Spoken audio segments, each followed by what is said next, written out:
अब हम स्टार्ट करते हैं आज का टॉपिक। कल के टॉपिक में और उससे प्रीवियसली हमने पढ़ लिया सारे का सारा कोलिनर्जिक सिस्टम। उसमें किसी बच्चे को कोई क्यूरी है, कोई क्वेश्चन है, कोई ऐसी चीज जो ना समझ आई हो, या कोई चीज कोई बच्चा ऐड करना चाहता है, हो सकता है मैंने ना पढ़ाई हो या मैंने गलत बता दी हो,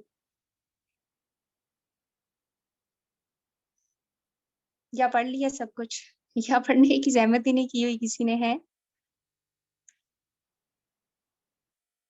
समझ आ गई है सारी?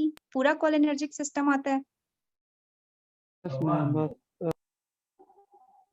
ठीक है, ठीक है। अच्छा, आज हम स्टार्ट करें अपना एड्रीनर्जिक सिस्टम, क्योंकि हम लोगों ने बात की थी कि हम लोग एएनएस को पढ़ते हैं 3 पार्ट्स में। ठीक है, एएनएस की एनाटॉमी पढ़नी थी, वो हमने पढ़ ली। फिर एएनएस में हमने पढ़ना था कोलिनर्जिक सिस्टम और दूसरा पढ़ना था एड्रीनर्जिक सिस्टम। ये जो कोलिनर्जिक सिस्टम था, इसके अंदर हमने क्या पढ़ा था? सबसे पहले जो न्यूरोट्रांसमीटर था उसके बारे में पढ़ा था ना, याद है? एसिटाइलकोलिन के बारे में पढ़ा था। ये पढ़ा था कि ये कैसे बनता है, कैसे स्टोर होता है, कैसे रिलीज होता है, इन स्टोर और रिलीज को कैसे कैसे इनहिबिट कर सकते हैं। कोई स्टूडेंट मुझे बताए हेमिकुलिनियम किस चीज को इनहिबिट कर रहा था? एसिटाइलकोलिन के साइकिल में हेमिकुलिनियम क्या इनहिबिट कर रहा था? सिंथेसिस को मैम, कोलिन की ट्रांसपोर्ट सिंथेसिस को मैम। इनहिबिट कर रहा था। ठीक है, एक चीज मैंने नहीं बताई हुई, लेकिन कोई बच्चा मुझे बता दे, बुक के अंदर लिखी हुई है कि हमारे पास ना जो बोtulinum है वो एसिटाइलकोलिन को रिलीज होने नहीं देता। ठीक है, लेकिन बुक के अंदर एक और चीज मेंशन की हुई है और बताया हुआ है कि अगर वो आपकी बॉडी में चली जाती है तो वो बोtulinum के ऑपोजिट काम करती है और वो बहुत ज्यादा एसिटाइलकोलिन को रिलीज कराती है। वो क्या चीज है? ये नहीं बताया था मैंने, लेकिन बुक में है। अगर हम बोtulinum देते हैं तो वो रिलीज होने नहीं देता। एक स्पेसिफिक चीज है, अगर वो चली जाए, हाँ, स्पाइडर वेब, हाँ एग्जैक्टली, अगर वो चला जाए आपकी बॉडी में तो वो एसिटाइलकोलिन को बहुत ज्यादा रिलीज कराता है। इसका मतलब है जो स्पाइडर वेनोम था वो एगनिस्ट था, बाकी जो हमने वेजामिकोल देखा था, हेमिकुलिनियम देखी थी और यहाँ पे बोtulinum देखा था, वो तीनों क्या थे? एंटेगनिस्ट थे। ठीक है, अच्छा, फिर एसिटाइलकोलिन के बाद हमने पढ़ा कि हमारे पास एगनिस्ट क्या होते हैं और एंटेगनिस्ट क्या होते हैं। आज भी हमने इन्हीं 3 चीजों में, इन्हीं 3 स्टेप्स के अंदर हमने पढ़ना है एड्रीनर्जिक को। अब एड्रीनर्जिक जो है इसका न्यूरोट्रांसमीटर एसिटाइलकोलिन के मुकाबले में कौन है? नॉरएपिनेफ्रिन है।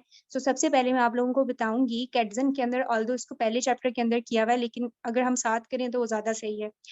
हम पढ़ेंगे कि नॉरएपिनेफ्रिन को किस तरह से बॉडी के अंदर सिंथेसिस होती है, स्टोरेज होती है, रिलीज, और इसका जो मेटाबॉलिज्म है ना वो बड़ा इंपॉर्टेंट है कि जब ये रिसेप्टर को अटैच कर लेता है तो फिर इसकी फेट्स क्या है। ये आई हुई थी एक पेपर के अंदर। उसके बाद मैं आपको बताऊंगी कि एड्रीनर्जिक एगनिस्ट कौन से हैं, यानी जो एड्रीनर्जिक सिस्टम की एक्टिविटी को कॉपी करेंगे, मिमिक करेंगे। अब 2-3 लफ्जों में या 3-4 लाइनों में कोई बच्चा जल्दी से समराइज करे कि एड्रीनर्जिक एक्टिविटी है क्या। अगर मैं कह रही हूँ मेरा सिंपैथेटिक सिस्टम इस टाइम डोमिनेटेड है तो क्या हो रहा होगा मेरी बॉडी के अंदर? क्या हो रहा होगा? मैम इसका डिफ्यूज एक्शन हो, चाहे हार्ट रेट इंक्रीज होगा, टैकीकार्डिया वगैरह हो सकता है, और जीआईटी को इनहिबिट करेगा, बिल्कुल और पिपल डायलेशन होगी, और बिल्कुल। और इस टाइम है क्या? क्यों डोमिनेट कर रहा है? मुझे क्या हुआ है? क्या सीन क्या है? कंडीशन क्या है? फाइट एंड हाँ फ्लाइट बिल्कुल कंडीशन हो फ्लैट सकती है, एंड फाइट कंडीशन हो हार्मोन सकते हैं। होंगे। ठीक है, हाँ। अगर, हाँ, मोहम्मद सिद्दीक और जो भी बच्चे हैं जिन्होंने रिप्लाई किया है मैसेजेस में देख रही हूँ साथ, वेरी गुड। होगा ये कि मुझे क्या है, कोई भी शदीद स्ट्रेस है, या मैं फाइट और फ्लाइट की कंडीशन में हूँ, या कोई ट्रोमा है। ठीक है, स्पेसिफिकली ट्रोमा को भी आप लोगों ने याद रखना है, क्योंकि अभी मैं यहाँ पे एक ड्रग को इसके साथ रिलेट करूंगी, और फ्लाइट को भी याद रखना है। देखो, जब हम शदीद गुस्से में हैं या डर में हैं या स्ट्रेस में है, मेरे सामने एकदम कोई शेर आ गया है, ठीक है, तो फिर 2 कंडीशंस है ना, या तो मैंने उसके साथ लड़ना है या वहां से भाग जाना है। तो भाग जाना एक ड्रग के साथ, इसकी फिजियोलॉजी में आप लोगों को रिलेट कराऊंगी, सो इसको भी याद रखना है और ट्रोमा को भी याद रखना है, ठीक है। अच्छा, अभी हम पहली बात कर लेते हैं, सबसे पहली बात क्या बात कर लेते हैं कि नॉरएपिनेफ्रिन कहाँ से आता है या बॉडी के अंदर बनता है तो कैसे बनता है। सारे स्टेप्स वही रिपीट होंगे जो एसिटाइलकोलिन के लिए थे, सिर्फ मेटाबॉलिज्म में फर्क है और दूसरा फर्क ये है कि न्यूरोट्रांसमीटर चेंज है, ठीक है। अच्छा, अब ये हमारे पास क्या है, प्री सिनेप्टिक टर्मिनल है। प्री सिनेप्टिक टर्मिनल में हमारे पास बाहर साइटोप्लाज्म से ट्रांसपोर्ट होता है टायरोसिन, ठीक है। बाहर से क्या आता है हमारे पास, अंदर टायरोसिन आता है, वहां पे अंदर क्या आता था, कोलिन आता था, ठीक है। अगेन यहाँ पे एक ट्रांसपोर्टर सिस्टम की मदद से क्या अंदर आ जाता है हमारे पास, टायरोसिन आता है। अब ये जो टायरोसिन है इसके ऊपर एक्ट करता है टायरोसिन हाइड्रोक्सिलेज, ठीक है। क्या एक्ट करेगा, टायरोसिन हाइड्रोक्सिलेज इसके ऊपर एक्ट करेगा और इसमें से बना देगा डोपा, ठीक है जी। ये जो डोपा है इसके ऊपर एक्ट करेगा डोपामीन डी कार्बोक्सिलेज। कौन एक्ट करेगा, डोपामीन डी कार्बोक्सिलेज। और ये जो डोपा है ये कन्वर्ट हो जाएगा हमारे पास किस में, डोपामीन में। किस में कन्वर्ट हो जाएगा, डोपामीन में। अब ये थोड़ी सी छोटी बन गई है वेसिकल, बहरहाल ये डोपामीन जो है ये एक ट्रांसपोर्टर की मदद से वेसिकल के अंदर जाएगा। मैं यहाँ बताती हूँ कि हमारे पास क्या होगा, ये जो डोपामीन है ये ट्रांसपोर्ट की मदद से, जिसे कैडजन के अंदर बताया हुआ है वी मैट कहते हैं, ये कमाइन ट्रांसपोर्टर है, ठीक है। ये ट्रांसपोर्टर, और इसको हम इनहिबिट कर सकते हैं कैसे, मैं बताती हूँ। ये ट्रांसपोर्टर क्या करेगा, डोपामीन को ट्रांसपोर्ट कर देगा विद इन द वेसिकल, और विद इन द वेसिकल जो डोपामीन आएगा तो ये डोपामीन के ऊपर एक्ट करेगा फिर से एक एंजाइम, डोपामीन हाइड्रोक्सिलेज। तो पहले भी हाइड्रोक्सिलेज ने एक्ट किया, फिर डी कार्बोक्सिलेज ने एक्ट किया और फिर हाइड्रोक्सिलेज ने एक्ट किया, ठीक है। सो दो हाइड्रोक्सिलेज एक्ट कर रहे हैं और एक डी कार्बोक्सिलेज एक्ट कर रहा है। अगेन हमारे पास डोपामीन पे कौन एक्ट करेगा, डोपामीन हाइड्रोक्सिलेज। और डोपामीन हाइड्रोक्सिलेज की प्रेजेंस में डोपामीन कन्वर्ट हो जाएगा किस में, नॉरएपिनेफ्रिन में, और अंदर फिर स्टोर होगा। तो अब एक डिफरेंस आप लोगों को पता चल गया होगा कि जो एसिटाइलकोलिन था वो बना था और फिर ट्रांसपोर्ट हुआ था वेसिकल के अंदर, स्टोर हुआ था। लेकिन यहाँ वेसिकल के अंदर ही नॉरएपिनेफ्रिन बनता भी है और स्टोर भी होता है, ठीक है। वेसिकल बनता भी है और स्टोर भी होता है। उसके बाद जो है हमारे पास ये वाला जो स्टेप था, जब टायरोसिन कन्वर्ट हुआ था डोपा में, तो याद रखना है ये हमारे पास रेट लिमिटिंग स्टेप है। वहां पे शायद मैंने बताया था या नहीं बताया था, कुलीन की जो ट्रांसपोर्ट थी ना वो रेट लिमिटिंग स्टेप था, जबकि इसके अंदर टायरोसिन की conversion in the presence of tyrosine hydroxylase to dopa is rate limiting step. अब हमारे पास क्या बन गया, डोपामीन और एपिनेफ्रीन में कन्वर्ट हुआ इस वेसिकल के अंदर। अब किस तरह से वो कन्वर्ट हुआ वो मैंने यहाँ पे आप लोगों को बता दिया कि डोपामीन पे एक्ट करता है डोपामीन डीहाइड्रोक्सिलेज, ठीक है। नॉरएपिनेफ्रीन बना और यहाँ पे स्टोर हो गया। अगेन बहुत सारी नॉरएपिनेफ्रीन जो है वो इस वेसिकल के अंदर स्टोर होंगी, स्टोर हो चुकी हुई हैं। अब इस जो सिनेप्टिक वेसिकल है, सिनेप्टिक न्यूरॉन है हमारी, इसमें क्या होगा, एक्शन पोटेंशियल आएगा। अगेन वही सीन होगा सारे का सारा कि कैल्शियम आएगा और कैल्शियम आके क्या करेगा, इसको रिलीज करा देगा इनटू द सिनेप्टिक क्लेफ्ट, ठीक है। नॉरएपिनेफ्रीन आ गया कहाँ पे, सिनेप्टिक क्लेफ्ट में आ गया। अब देखो यहाँ पे हो गई सिंथेसिस, स्टोरेज, रिलीज। वही तीनों स्टेप्स जो हमने एसिटाइलकोलिन के लिए पढ़े थे वही यहाँ पे साथ साथ हो रहे हैं। क्या क्या चीजें हो गई हमारे पास, सिंथेसिस हो गई,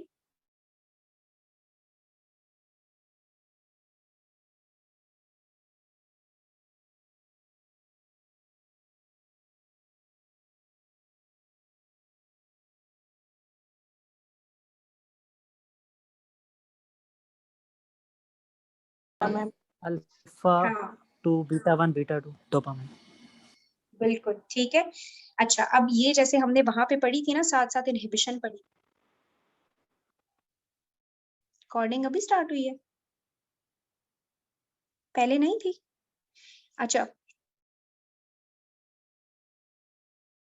हमारे कुलीन की ट्रांसपोर्ट थी उसको हेमिकुलिनियम इनहिबिट करता था पहले की और वो स्टार्ट रेट थी। लिमिटिंग स्टेप था। लेकिन इसका रेट लिमिटिंग स्टेप ये वाला है, ठीक है।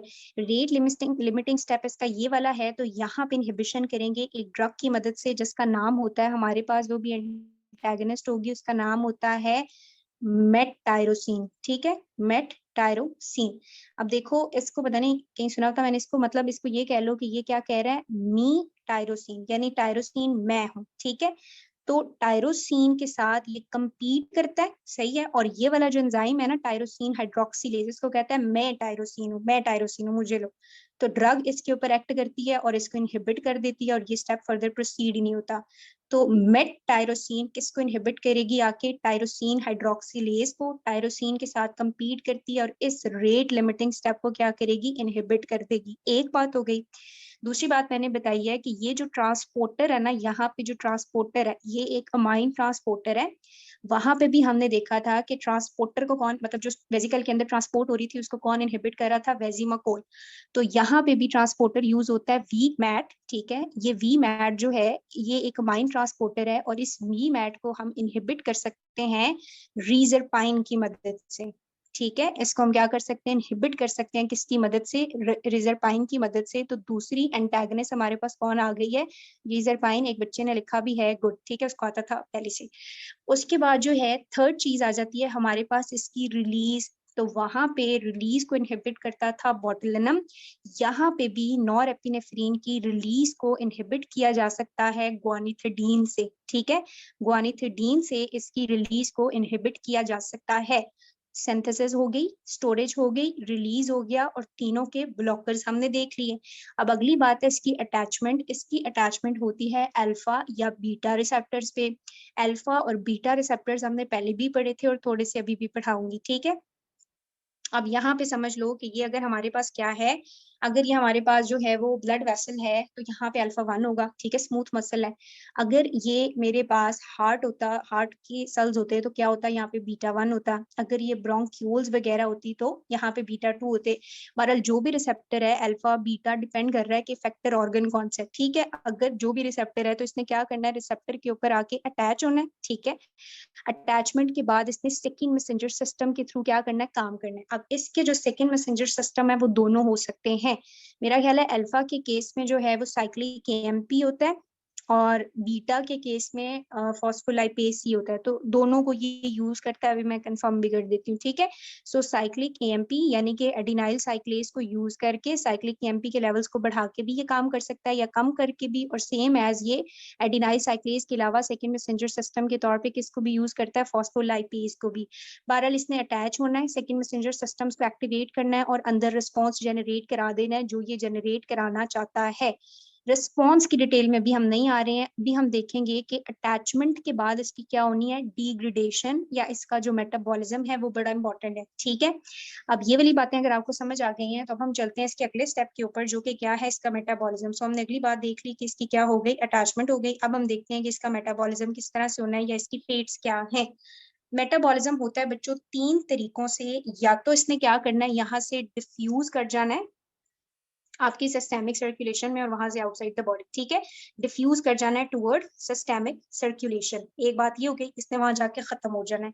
या दूसरी चीज ये है कि इस नॉरएपिनेफ्रिन को सेकेंड ईयर बायोकेमिस्ट्री के अंदर आपने इसकी डिग्रेडेशन पढ़ी हुई है क्योंकि ये कैटेकोलामाइन है, वहां पे भी हमने ये सारी चीज पढ़ी हुई थी। और यहाँ पे भी ये कि नॉरएपिनेफ्रिन के ऊपर कॉमेट, ठीक है, कैटेकोलामाइन ओ मिथाइल ट्रांसफेरेज कॉमेट एक्ट करेगा और इसको इनएक्टिवेटेड मेटा